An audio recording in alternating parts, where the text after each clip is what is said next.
అందువల్ల స్టేజ్ మీద అనౌన్స్ చేయాలన్నమాట. ఈరోజు ఆగస్టు 22వ తారీఖు చిరంజీవి పుట్టినరోజు, ఈ రోజు నుంచి చిరంజీవిని అందరూ మెగాస్టార్ చిరంజీవి అని పిలవాలని చెప్పి అనౌన్స్ చేయాలి.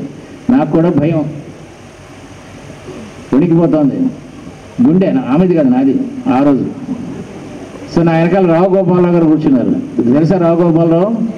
మీరు మాట్లాడరా? క్లోజ్ చేసేనా? మీకు రావు గోపాలరావు తెలుసా?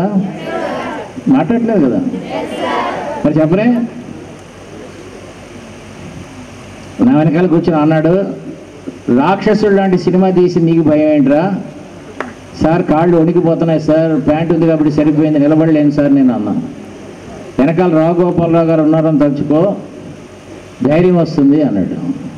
నాకు అక్కడి నుంచి స్టేజ్ ఎక్కి చెప్పాలి. ఏం చెప్పాలి నేను? ఈరోజు చిరంజీవి జన్మదినం, ఈ రోజు నుంచి అందరూ చిరంజీవిని మెగాస్టార్ చిరంజీవి